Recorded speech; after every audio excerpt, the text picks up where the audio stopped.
Hello, fellow homebrewers. JP here, and I want to introduce to you the brand new Brew Built X1 Conical Series available at More Beer. More Beer sells the highest standard in homebrewing equipment, and the Brew Built Conicals are just that. They're made from mirror-polished 304 stainless steel, and they come with loads of features that you and I have been looking for. They have a full 2-inch bottom dump valve, which will eliminate your clogging issues, while the sturdy base includes 4 reinforced legs, just like those big Pro tanks do. More Beer also carries the Brew Built line of options and add-ons like casters, pressure kits, and even external glycol chillers. So you can find out more about the new Brew Built X1 Conical Unitanks by going over to morebeer.com for detailed videos on the entire line of Brew Built Conicals. You can trust Brew Built with your next fermentation, and you can trust More Beer to find the right conical for you. Brew Built at morebeer.com.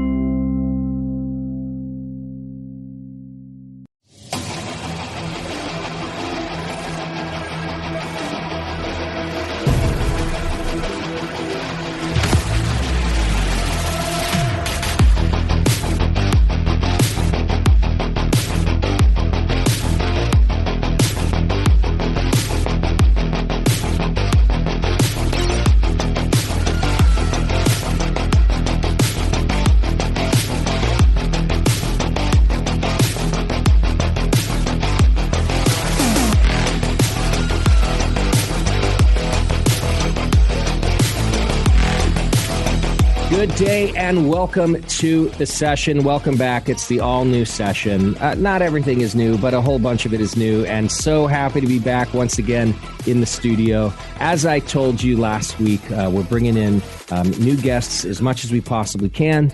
Some guests that we've had on before, but just back to the excitement of doing a live show from the Brewing Network studios. And we've got a big 2022 coming up for you in that regard. Tonight is no different. My friend, who's been a friend of mine in the business for, gosh, I'd say the better part of the Brewing Network, and she's been in the business longer than I have. So we've been friends for over 10 years, and that is Julia Herz, who's the brand new executive director of the American Homebrewers Association. Julia, welcome back to the session. Thank you. Hi, Justin. Not long lost friend, because we always seem to kind of fall into where we left off. And hello, everybody listening. Yes, absolutely. And it's exciting to have you back. And it seems like I've known you in several roles throughout my career. And every one of them, you've I don't know. In some ways, I feel like we've grown up together, because in every role that I've met you, you've taken on more and more challenges and grown in your career. And every time, not only am I excited about it for you, but I can tell how much more excited you become as you've grown in your career. So your latest endeavor is exciting to me, because the American Homebrewers Association is just near and dear to my heart. Of course, the Brewing Network started almost solely as a resource for homebrewers, and that's evolved too. But it's still the root of our entire entity here. So we're going to dive into all of that with Julia over the next hour or so. I did want to get out just a couple of announcements real quick. First of all, thanks to our sponsor, as always, since the beginning of time for the Brewing Network, the folks over at More Beer. We had Chris Graham on our first show back, and the More Beer has just been with us and supported us, and they're just a great homebrew company and resource. And they're jumping into a bunch of new things in terms of media and video. And I'm going to be working with them on some of that. So don't forget to go over to morebeer.com and check them out and get your homebrew supplies over there. Also, after a 2-year hiatus, I always like to put some of our events in the announcements. The Brewing Network's Spring Brews Festival in Concord, California is back on March 26th. It will be, I guess it should be our 13th year. It's our 11th year, because we don't get to count the skippies. So it's our 11th year back. And I'm really excited about it. 62 breweries in the park right here out front of the Hop Grenade, all outdoors. We'll be talking to all the local officials about what needs to be done, but we're super happy and super confident that this is going to go off nicely and without a hitch. So I'm excited for that. Up a little bit closer, San Francisco Beer Week is upon us. It starts February 5th, I think, or 10th. My first event of the week is going to be our Tasty Tribute Night. Tasty Night, our good friend who passed on. We're doing 21 taps from Bay Area breweries from all over that are sending special beer that are Tasty approved beers. And those of you who knew Tasty, he was a stickler. He loved all styles of beer, but he didn't really mince words about what was a good beer. So we're throwing Tasty Night on February 16th. A bunch of the brewers on our 21 taps are going to show up. We're going to do a show that night. So if you're listening and you're complaining that you're not in the San Francisco Bay to attend, well, you might not get to taste all the beers, but I'm going to have a rotating cast of the brewers. It's going to be kind of one of those epic shows where we just get tons of guests in to talk about tasty beers. So those are the things I wanted to get out to you event-wise. Of course, you can always support us by doing your Amazon shopping. Just click the Amazon banners on our homepage. It's a great way to support us without spending an extra dime, and we appreciate you for it. Okay. Now that business is out of the way, Julia, just if I wanted to give, because I've just kind of rambled on about how knowing you and the many things I've seen you do. Could you just give us a little bit about your history in the industry and how you've ended up here? Sure. And some people have heard of me and certainly know me, and I know you, and others don't. I'm always honored to get to kind of do the collective powwow with like minds. And I got into this whole beer thing as a home brewer. And so the BN Army, that hop grenade logo, man, Justin, that really says so much. And the energy and enthusiasm you brought to the whole community of beer, I so admire.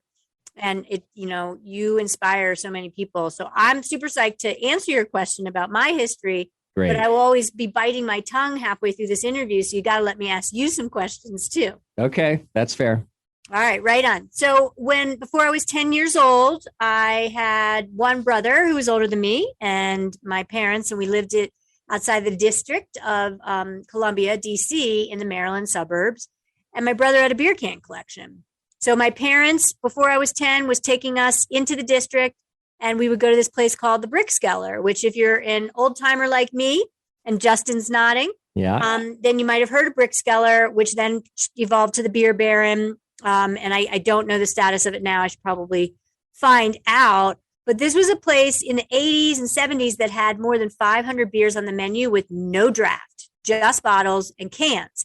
And so it was this cellar. It really was a skeller, like Brickskeller. You'd go down the stairs, and I'm this little girl, like super petite, and like going in this dark place. And my parents would order beers and food and be in like the best mood ever and talk to the people next to us, exchange cans with them because my brother wanted certain cans. And it was always a really happy family outing. So before I was 10, I was thinking about beer in terms of different packages from different producers, looking different colors. They smelled different.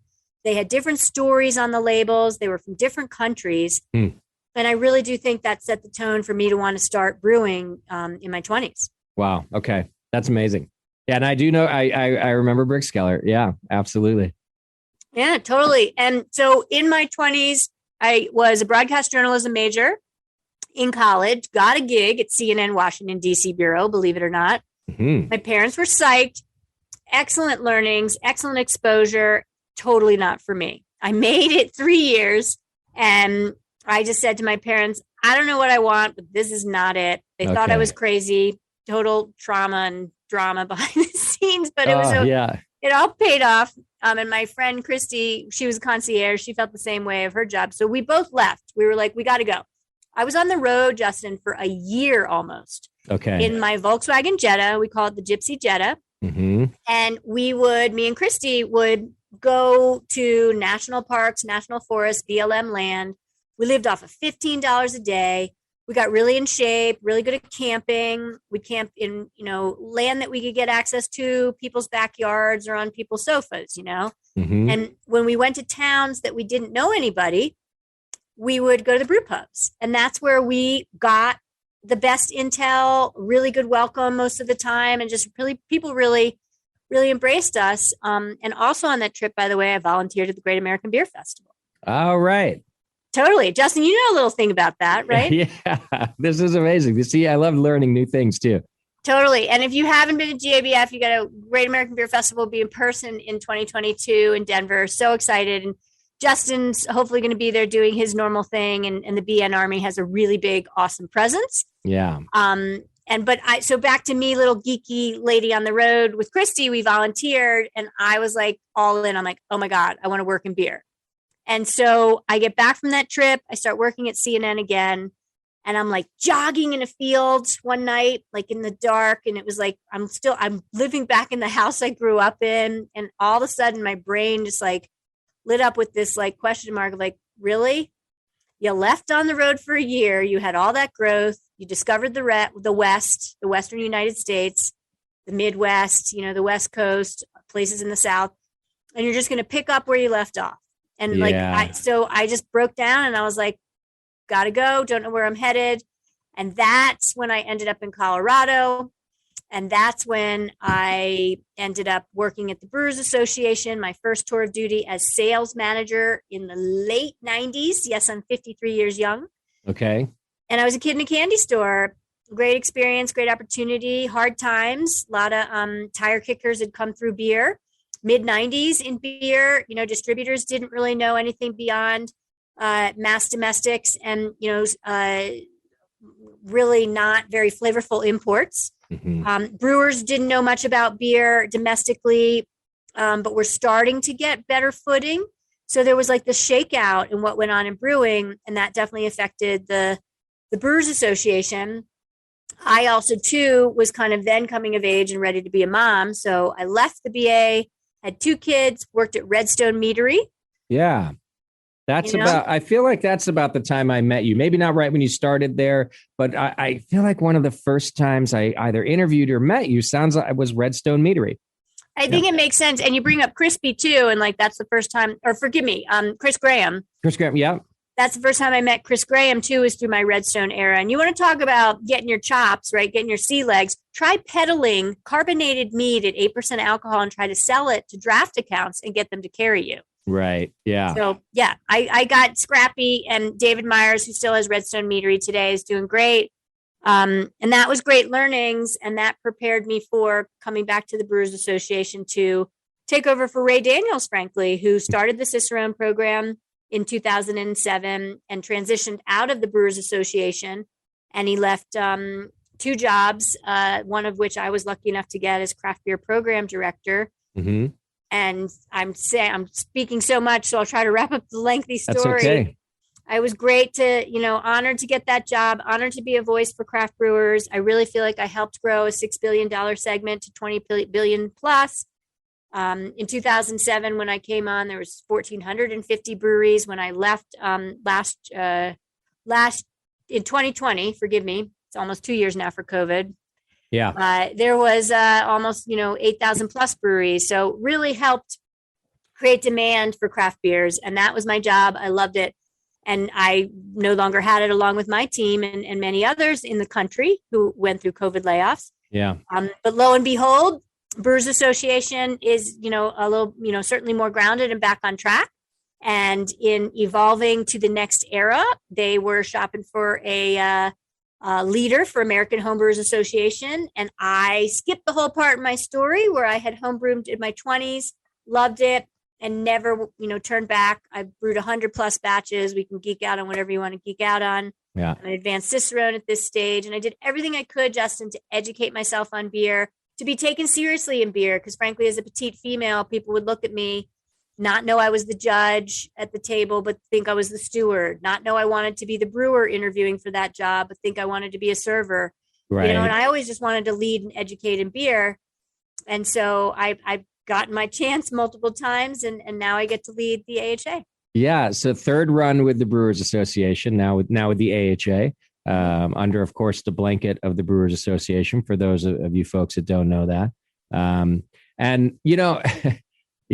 of course, you and I could go off for, probably forever about what you just described as having to sort of fight your way through and how you might have been depicted throughout your career. But I got to admit to you, Julia, I don't know how anybody doesn't take you seriously. That's funny. And part of that is, well, no, part of that is because of your hard work. Because as long as I've known you, you have spoken with authority and from a place of really knowing what you're talking about. And boy, have I talked to, well, people of all types who just sound like a lot of bullshit. So, and I've never, but I know what you mean. And so it's, I like your take on things. Like you were just going to work for it no matter what, and make sure that you had the chops, and you do, and you always had. And I'm really not surprised that the Brewers Association would choose you again for this next phase of the Homebrewers Association, which, we could talk about is, in fact, maybe a great question just to lead into is what challenges you think the Homebrewers Association either has faced or is currently facing in that regard with diversity? Oh, we could talk diversity or any other bigger picture challenges, because I think you're any organization right now and today, and people really need you, right? I think the whole nonprofit world has really experienced with COVID probably less dollars coming in and more needs from their members and non-members than ever. Sure. You bring up diversity. It comes my way a lot. I'm multiple areas of diversity. I'm not just, this petite female, like my joke is 100 pounds in a wet towel, and it's true. But I have dyslexia. I have ADHD combined, which I didn't even know about until the last few years. And it really learning those, labeled disabilities that are protected by the American Disabilities Act. Yeah. I learned a lot about, all those blind spots, like Johari's window, what you know about yourself that others don't know, what others know about you, but you don't know. So I come at it from that end. And then there's also the walks of life on color of skin and background. It's not just disabilities, and the diversity angle with the gender piece and, all walks of life, when we're all just one big friggin' melting pot, like it really kind of bugs me that we have to talk about this. I know so many people that have pain from this topic of DEI, and equity and equality are two different things. And I'd love to, in my kids' generation, maybe not my lifetime, get past that. I'm not confident that we will, but let's keep the pressure on, right? So one of the things when it comes to beer is beer has no gender, beer has no race, or socioeconomic struggles or wealth. Beer is just a beverage in a glass. It teaches us about ourselves. It teaches us about each other. It teaches us geography. It teaches us agriculture. It teaches us, traditions and history. It teaches us innovation. It teaches us creativity. It teaches us the gastronomic pleasures in life of the sensory appreciation of food and beverage beyond survival, beyond just I'm drinking that for thirst and I'm eating that for calories. And when that's how I come at beer.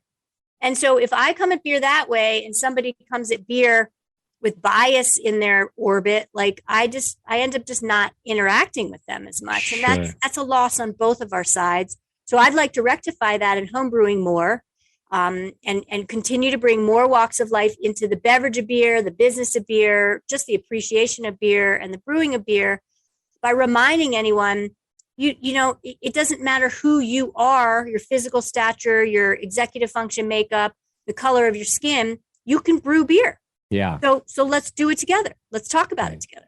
Sure.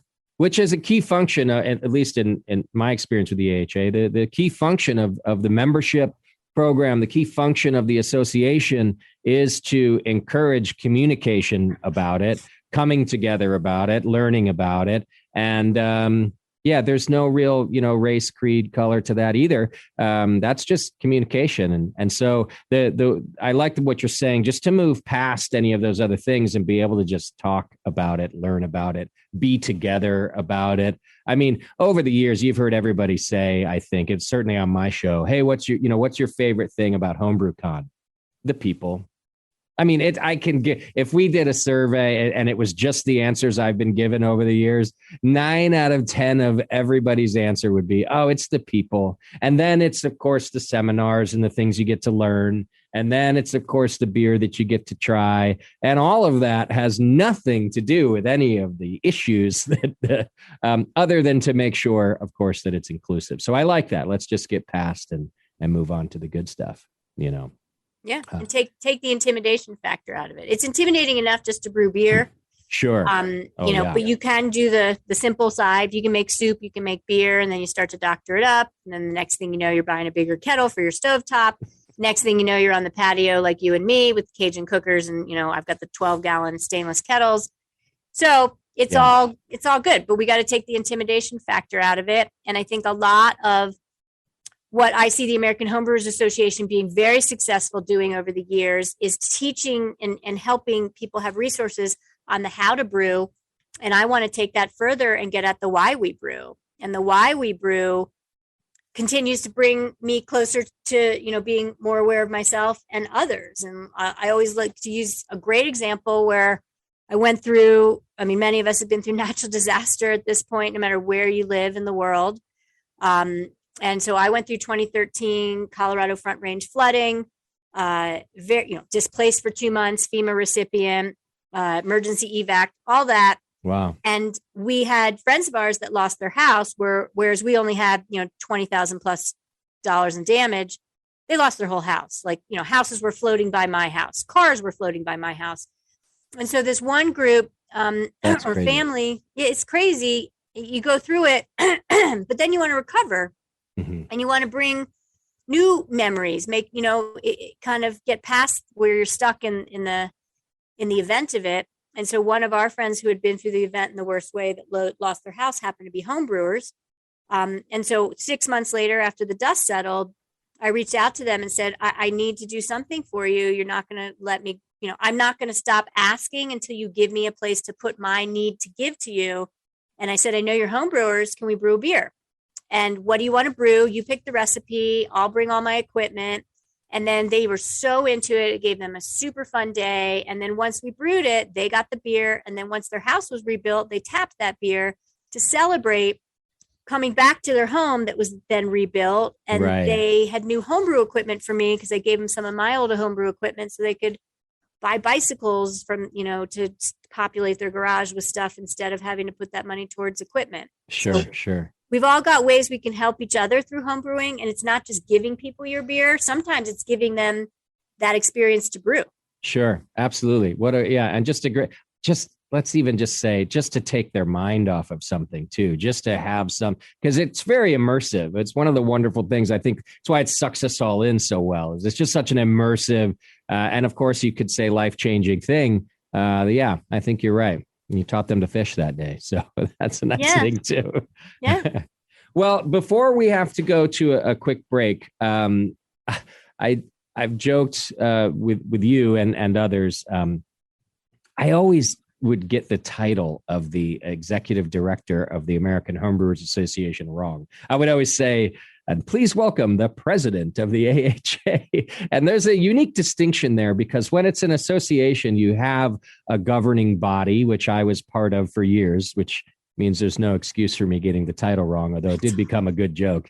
But I would anyway. So I wanted you to describe for us, what is an executive director of an organization like this? And specifically, what is your role in the AHA as that executive director?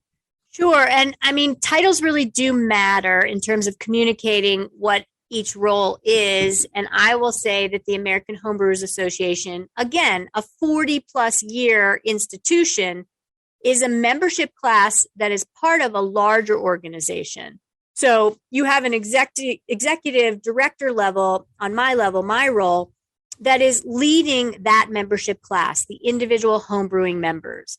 And then, you have President and CEO Bob Pease and many others working on behalf of the Brewers Association, which is the parent organization at this point of the AHA. And interesting trivia, which I'm not now answering your question, I'm getting around it, is that the AHA really birthed the whole, Brewers Association. And what Charlie Papazian did, who, he's 20 minutes down the road from me. I just had beers with him at Fritz Family Brewery 3 days ago. Nice. To say, Charlie, continue to mentor me. How do I learn from you? Let's talk AHA stuff.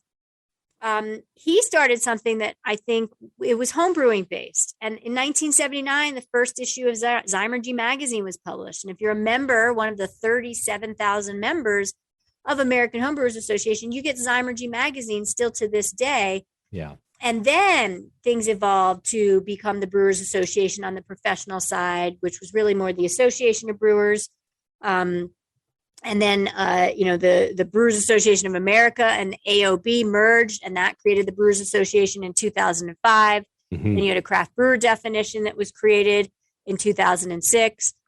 So totally haven't answered your question, but it's just to say that the American Homebrewers Association has the support and resources of a very robust community within the association side on the national level that represents the professional brewers' interests. Mm-hmm. And so I'm excited to get to a new era through being executive director, which again leads the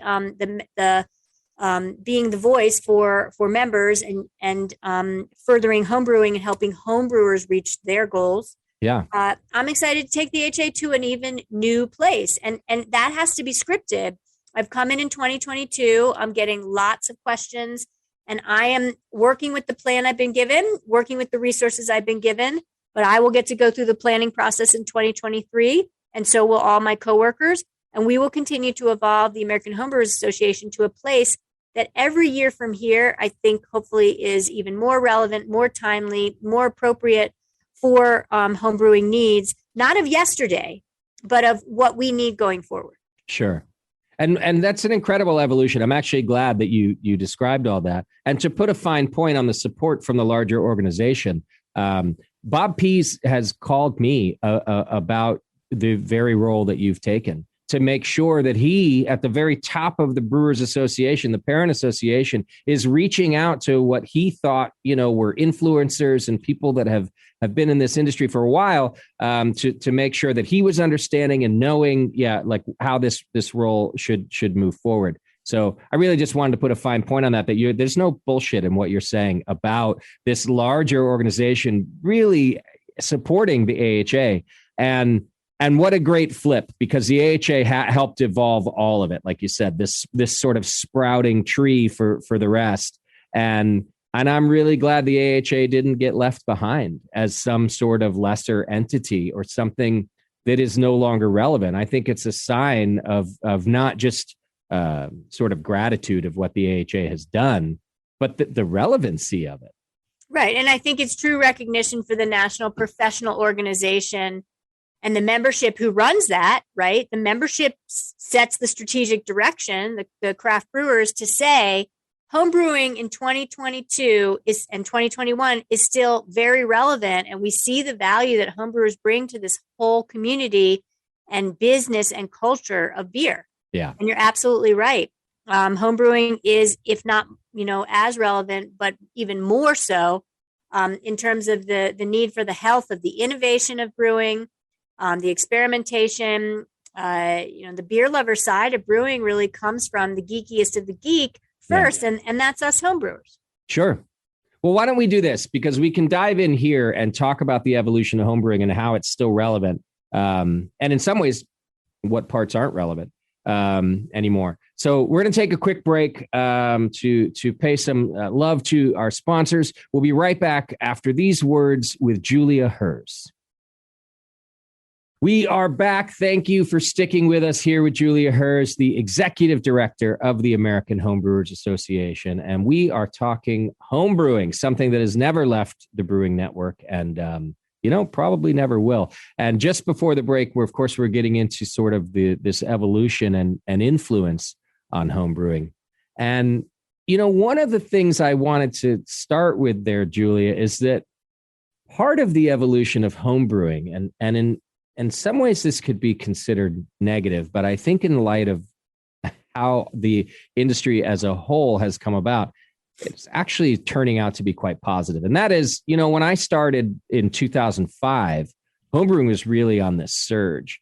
of new members. It's part of, I've said to people for years that a big part of the Brewing Network success was really the right place at the right time, a convergence of technology and this growing, buzz around homebrewing that I was able to participate in, encourage. And over the years, as part of that excitement was that there wasn't a craft brewer in every town. There certainly wasn't 4 in every major town. There definitely wasn't 20 in every major town. And so part of the allure of homebrewing too was the same as when Charlie started the association. And that was, if you want a great beer, you could also just make it at home, and it wasn't, if you wanted a little more variety, you should do it yourself. Right. And so that was part of this revolution that lasted for several decades and peaked, not peaked, really took off in those mid 2000s, the 2005 to 10, a little further. But then, to no fault of homebrewing's popularity, well, or maybe depending how you look at it, as craft brewers started popping up more and more and brewing this great beer that we could purchase, those of us like me who were a little lazier than others, well, we just, the access to professional great craft beer for me reduced my need to brew it. And, there's these several factors in why you love homebrewing. Some of it's science, some it's the creativity, the artistic. Some of it was really the need and a necessity, right? So as professional brewing grew, then this necessity sort of dove a little bit, right? So it's just part of our evolution. And now I think it's coming, not the necessity, but the intrinsic art and science and good feeling and sharing that you've already mentioned. That's bringing homebrewing back again. And the pandemic, take it or leave it, assisted in that, right? When you got stuck at home again. And now this sort of inner feelings, the goodwill, the focus, so many things that homebrewing can bring you, any good hobby, let's face it, but homebrewing, I think, is special, started to come back, right? Over the last couple of years. I'm going to say, very eloquent. I love what you just shared because Okay. I agree. And the pandemic that we're still in, which I do think somewhat might be endemic to our entire, the rest of our lives and future generations too, in some form. Yeah. Did push people, especially in the States. Again, if you're living more than hand to mouth and you have time to dabble and nurture and enrich yourself, you're going to do hobbies. And the home DIY, like even I started sourdough starter bread making last year, like of all the years, because it was friggin' COVID and people were handing each other sourdough starters. Right. So when you spend more time at home, I think you get to nest more and enrich, what you are, where you're living. And to me, that's why I do feel encouraged by what you're saying, in that homebrewing has such a place in that arena because it's nurturing. It is DIY. It is cooking on stovetop instead of ordering out, right? You're not going to order out all the time. You're going to cook and you're going to be proud of your creations. And so why not take that to everything from bread making to beer making and do more than dabble because you want to get good at it. So the future of homebrewing, and again, I'm dealing with a lot of, tell me about the past. How do you feel about the American Homebrew Association? How do you feel as a homebrewer? What does that mean to you? Eventually, I want to help write the script of what it means to us in our heads in the future.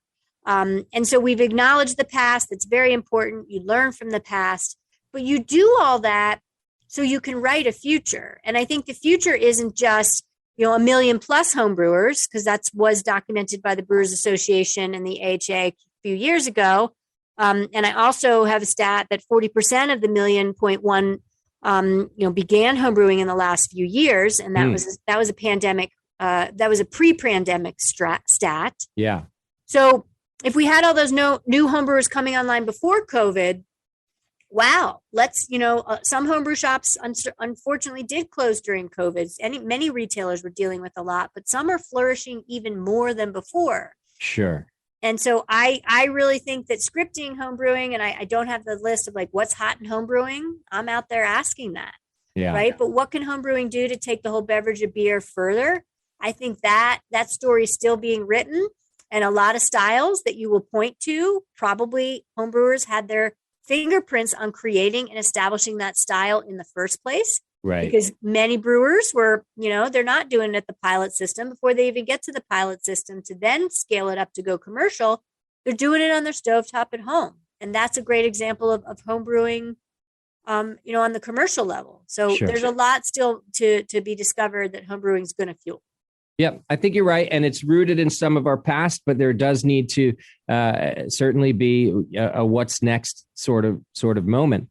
And I will tell you, I don't know that my finger is exactly on that pulse just yet. I'm just getting back into the studio right after a couple year hiatus. But I will tell you that one of our first shows back, Wild Fields, a couple weeks ago, comes in. It's a new brewery, and they tell me they're having a homebrew competition. It's their second annual homebrew competition at their brewery, and I'm thinking, wait a second, this is still happening. And their ideas too were that, hey, if we don't get our customers involved and new people involved in homebrewing, we might not see new beer, like new beer styles. We might not see new beer breweries, as much as we have in the past. We want to get people involved in this. And other industries have done the same, right? The more you get the love involved, the more you get the excitement going, the better it is for the industry. Being exclusive is almost never a good plan. In the 1% of the world, it's a pretty good plan to be exclusive. But in the rest of the world, it actually doesn't really help the business. It doesn't really help the hobby. That sort of exclusivity can be, pretty difficult for any hobby or industry. So I like to see that even new breweries are still putting out homebrew competitions and things like that. Go ahead. Yeah. Well, no, just to riff on that, it's like, it's all about sharing. Mm-hmm. So I don't think there's many homebrewers out there that are busy just drinking it in their basement. Sure, right. We drink in our basements, but we share. And that's where we get feedback. That's where we get jazz. That's where we know how to tweak the recipe. That's where we discover new recipes. I mean, frankly, homebrew recipe to homebrew recipe, and there's 1,000+ on homebrewersassociation.org with, national homebrew competition medal winners and many others. Those recipes are a gift to find. And so people even sharing recipes is a way that this is kind of we're forwarding each other. We're taking each other out of that comfort zone of, oh, you only brew lagers. Here's my ale recipe. Come brew it with me. Or, hey, why don't you brew it? And so I think that's some of what I'd love to continue to see and getting at what you're talking about is, we're not insulary in what we do. We don't just share the beer with each other too. We share the recipes with each other to get to that beer in the first place. Sure. Okay. So the only theory I think I have to share with you, I say only now, I'll probably have 3 more. Go ahead. Let's get some Justinisms. So if the staying home from work had this boost in DIY and getting us back to homebrewing and other things, as we go back to work, we're now attached to this change in how work is done. This part of my theory is not new, obviously, right? So this is not new. Everybody knows that right now, it remains to be seen how going back to work will either be the same or not the same. Many of us will continue to work from home. There'll be hybrid working from home. Many people are choosing to move out of metropolises because the office scenario is not as in demand as it once was. It remains to be seen if that's a short-term trend or a long-term one. But as this pandemic has frightened us and will become endemic and has changed the way we think, or at least is making us finalize the changes in the way we think, homebrewing's continued growth will be completely attached to that. So will making sourdough at home. So will, this is not, like I said, this is not some crazy epiphany. So to me, the continued growth of homebrewing that began in the pandemic or continued is directly attached to the decisions we make about how we live and work, where we live and work. Because the farther we go out into the suburbs and into the mountains, the more we're brewing beer to share with our neighbors is, I guess, the crux of my theory. What do you call your theory? Because I like it. I want to name it. That's Crosley's theory, obviously. Obviously. Yeah. I don't know. I don't think that far ahead, Julie, because I'm never the one who's like, I do a lot of thinking. But I'm no scholar by any means, but I spend a lot of time thinking about people and the way they work and what makes them tick. I always have. And I think that's my attraction to homebrewing and this podcast rather than being a broadcaster. Like, I think if you and I had a conversation about why CNN turned you off, it would be the same thing of why traditional broadcasting turned me off. Because my attraction was to use my voice and my talents to learn about people and bring them together. Right. So all I do is I just do a lot of observing. And I just think that this need for connection, this sort of need for isolation then leads again to a need for connection. And that's with our neighbors and these communities that we've moved to. We think it's amazing that we no longer have to show up at the office anymore, but eventually it's going to lead to a little bit of loneliness because we also have made coworker friends that we hung out with. So this to me is where this like growing of homebrewing comes back or continues. Okay, great. Yeah. We still don't have a sentence, or a name, but I totally agree. And what you're triggering is what grounds us, right? What nurtures us. And everything is a choice. I think the needs are always going to be there, Justin. Sometimes we push away the need. But for example, when I fell in love with my husband, he made me chickpea chili, like one of the first times we met. And you could tell just hit the act of him making that dish and then sharing it with me was so nurturing. And every time he makes chickpea chili, he's just in a good mood. Yeah. And that's like homebrewing. And sure, you can be tired and like, oh God, I brewed shit. Now I got to transfer it and keg it. Oh, I don't have time, to pull it off the cherries, and it's going to get a little tannic. Like, you have to prioritize your time when you get homebrewing and have it bubbling along, and it needs you, right? Yeah. But that need, we're in service of the yeast, as Michael Pollan said. They're in charge, not us. Mm-hmm. We're just vehicles for their, enjoyment and pleasure to secrete alcohol and CO2. That is a very powerful grounding item and thing and rewarding beyond anything I can describe. And I mean, I've been saying a lot of my stories lately, and anyone that listens to me talk, it's like, look, when you're a home brewer, it's so cool because you don't just brew it and you're done that day. Then you have a carboy, and because it's a saison and you need to ferment it warm, it's bubbling away in your bedroom because that's the warmest place in the house. And by the way, I put my favorite T-shirt on it so it doesn't get light struck. So every time I look across the room, I lovingly know that I'm taking care of that carboy. Yeah. And that's going on for weeks. And then the day I transfer it or the night I transfer it, and yes, I have to carve out the time. That too, once it's all done and packaged, and then it's going to, carbonate on its own because I'm bottle conditioning it or whatever. Like, that's just so cool. And then 2 or 3 weeks later, I'm not just tasting it to see how it did from when I took the final gravity reading and packaged it, but to now see how it all rounded out and how it's come together.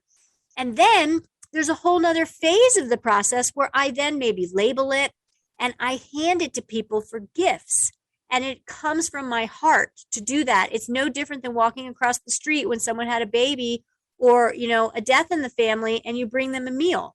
Yeah. When you hand somebody a homebrew that you brewed, that is one of the most meaningful ways you can connect with them and say, I care about you. I care about your opinion. Hope you enjoy it. Let me know what you think. And so all of what you just described, which I don't know how to wrap it up in that sentence yet, you trigger, the needs are there. We have a need for connection. We have a need to give back. We have a need to nurture ourselves. And I'm just here to say that homebrewing personally has done that for me.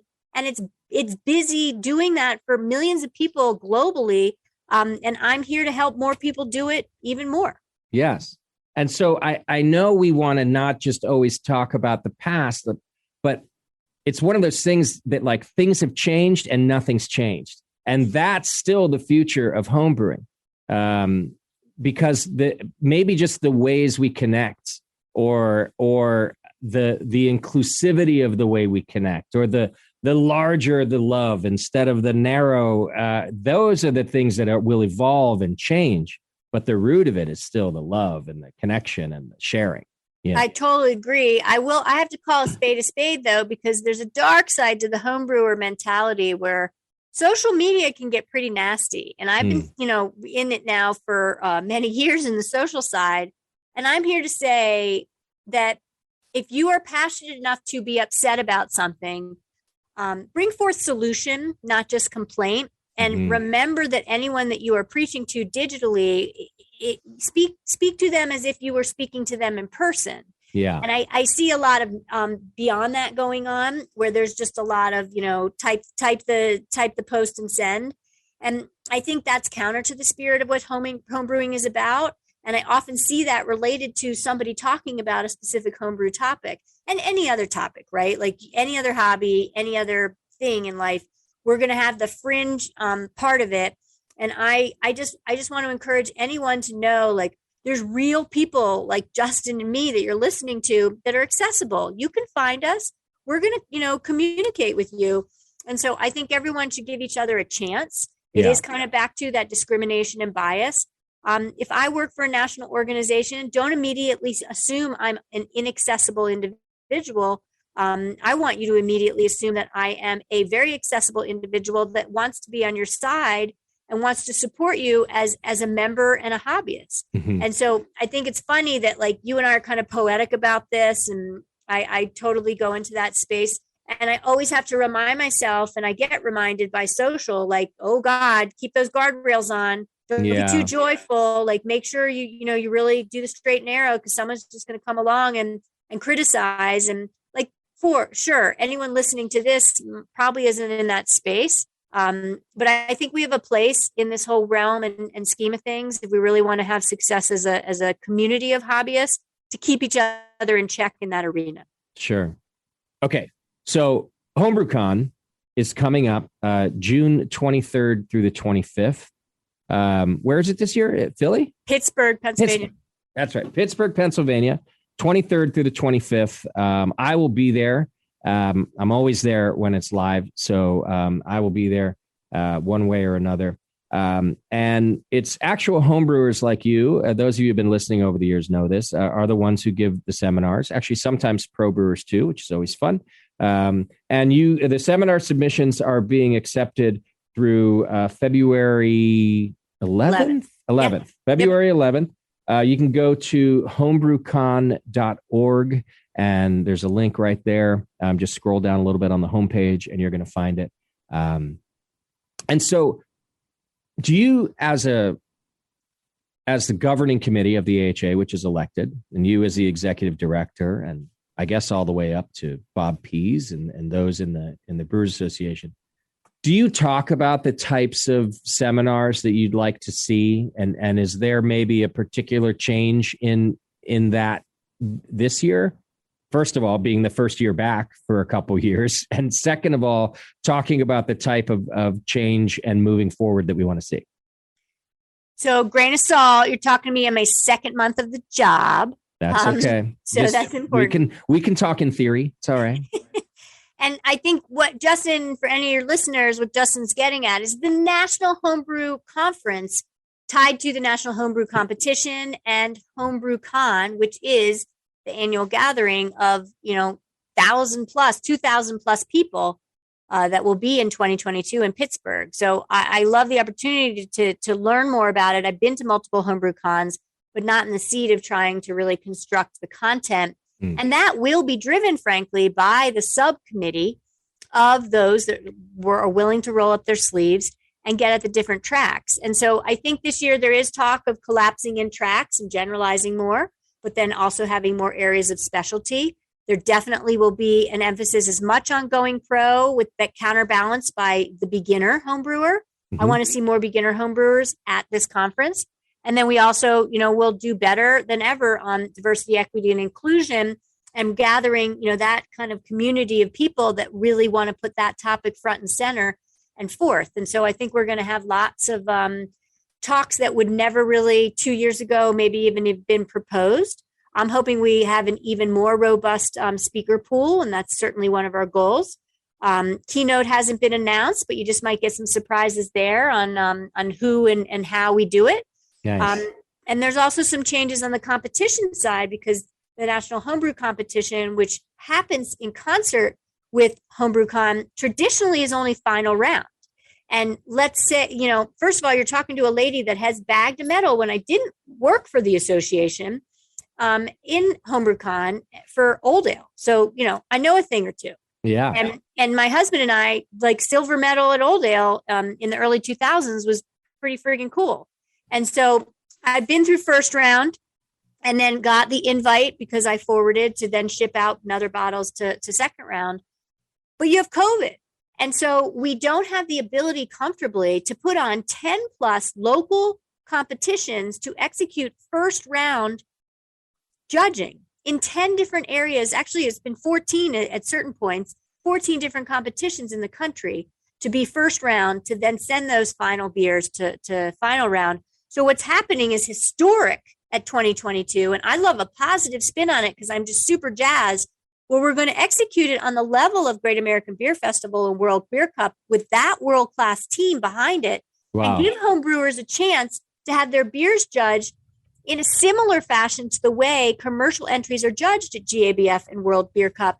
So it's not your standard BJCP style judging. It certainly pays heed to it. It's all in on the guidelines. We're still using 2015. We haven't flipped the switch to 2021. But this is a competition that gets the homebrew side, that's going to drill down on the more important level of feedback. We're asking the judges this year, your biggest job is feedback to improve entries. That is such a key aspect of what needs to go on the score sheet. So this is the most robust judge pool gathered ever, each year for homebrewers. It's BJCP or Beer Judge Certification Program. Certified level judges are higher. And then World Beer Cup and GABF judges as well at the table. Wow. And so I'm excited. There's a lot of change, though, and change is hard for a lot of people that were pleased with how we did it in the past. But I'm also hoping people are pleased if they give us a chance to judge their beer in the National Homebrew Competition, to see what it's like to be judged as if you were a commercial beer, and also still then get feedback on if you made it to further rounds during the whole NHC 3 days of judging.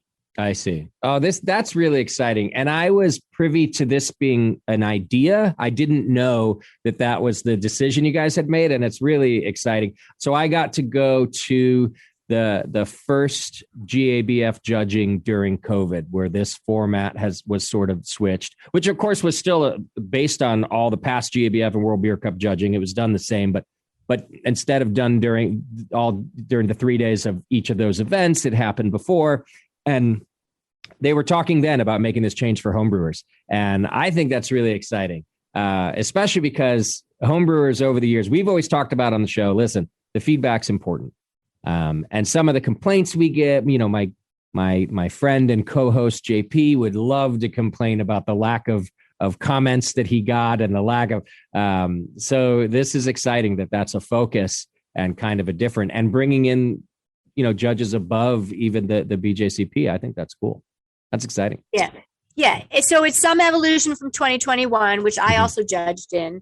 Okay. But it's not back to the standard score sheet anyone's used to from the BJCP, really modeled after National Homebrew Competition of the past. This is circa 2022, and let's run with it. Let's slam dunk how many entries we get, and let's have the best competition head to head of homebrewers yet, and then we'll continue to evolve and grow it in 2023. I love it. All right, let me take us to one more quick break. And when we come back, we're going to learn more about HomebrewCon, what's next for the AHA, and of course, Julia's role in that. So hang in there. You're listening to The Session. We'll be right back. Welcome back to The Session. We are still here with Julia Herz and talking homebrew and HomebrewCon and starting and just started getting into the National Homebrew Competition, which the competitions, and not just the homebrew, but that's when I started with. So I've been lucky enough to broadcast every major Brewers Association competition for over 10 years. I volunteered to do it when you couldn't even stream video. It was just audio in 2006. and have been doing it ever since. And one of the things that made me fall in love with the hobby was seeing brewers win. And I guess lose too, because they're all just emotions. Just some are, some are sad, some are happy. But seeing the joy on people's faces, and when I evolved into doing the GABF and had made friends with those professional brewers, it's such a meaningful part of my career to be a part of that and watch people win and get comments and share in that way. So I love that the competition is evolving and going strong and moving forward, because I know that people were worried and that that COVID might even mess up competitions. So let's talk. With that being said, let's just get some logistics out there. If we could tell people like when the entry dates are coming up for HomebrewCon and things like that. Sure. So registration for a national homebrew competition will be March 22nd to 29th. And that, I think, is key to keep in mind. It's a week-long window. Okay. March 3, 22 through 29. Okay. And then eventually those will be sent to Pittsburgh, where they're judged over 3 days, Yep. which is nice not to have several shipping windows for me. Again, one of my downfalls in homebrewing was my laziness. So I like this one ship, get it all done and find out who these winners are. Yeah. And I mentioned I had won a national homebrew competition medal with my husband. And for second round, because first round of that day was at a different location, we shipped to NHC and the private carrier broke the bottles. And so luckily we had enough to ship again. So that was 3 shipments for me. Right. And I definitely guarantee that that's happened to many people. So it's a bonus for those that would have advanced to not have to ship twice. But it's getting used to all of it being judged in one consecutive session. And so that's an evolution, certainly COVID caused, but it is what it is. Yeah. And, so change has to come, and it has to come in several forms, and you can't please everybody. So I'm saying this because I'm sure that there are people who are not quite happy about all the changes. And of course, there's nothing you can do about pleasing everybody. But I will say that after things grow for a little while, it does, you got to make these hard changes. When the Brewing Network won, Brewing Network as a club, actually, it wasn't the Brewing Network. It was our listeners who defined themselves as the Brewing Network Club, won like something like 4 or 6 years straight. I don't remember. It got a little heated and it got a little heavy for me, even though I wasn't the leader of this club. These were our listeners, because the change was resistant. But in the end, what the change did was allow these brewers from all over the country to feel a part of a club. And then as part of that club, win like in unison as the Brewing Network. And that evolution, while painful for some, was really meaningful for others. And we talked about it earlier. You just remember that there's people behind all of this stuff. So as this change happens, don't hesitate to enter because you're not too keen yet on the new rules, or at least give it a chance. Let's give everybody, I just encourage you to give it a shot. I love that Julia said that feedback is one of the primary, focuses. And we've always said, getting feedback on your beer, like real feedback, because that's the goal, right? Yeah, that's the goal. Most of your friends next door that you're bringing a free 6-pack to, they're not going to give you real feedback. Every beer you bring is wonderful to them. Trust me, but it probably needs some work. And these judges are going to help you find that. So, right. And so our job in 2022, besides gathering the most prolific judge pool in homebrewing history all year long, is to ensure that the judges give valuable feedback that the entrant can learn from. Nice. And I'm confident that we've got the team in place, the learnings from last year, and the situation at hand to really deliver on that. And I want to see the most robust, healthy competition at HomebrewCon possible. I just can't wait to sit and judge it and watch it unfold. The blind essence of how these beers are served and the approach from being on the Great American Beer Festival and World Beer Cup competition team is bar none, and ensures that these judges are presented beers in a fashion that is blind, that is in a situation where you are getting objective feedback in a way you just won't get in any other place. And so I just can't wait to see who wins. I can't wait to see who enters, and I can't wait to see the feedback from how we did and how we learn from that and continue to grow it. Same. And at this time, and I ask this selfishly because I love seeing it and being a part of it, is there going to be a live award ceremony at HomebrewCon as there had been in past? Is that still part of the plan? Yeah, that is absolutely part of the plan. And I'd hope you're part of the plan and being there and doing, what you do, Justin. And I think that will be so meaningful. All of the Brewers Association events for 2022 are planned in person. And we've got, Savor is happening the same week as the National Homebrew Competition and HomebrewCon, Great American Beer Festival. And frankly, even earlier than all that, and in person in May in Minneapolis is the Craft Brewers Conference and World Beer Cup. So there's a lot ahead of us.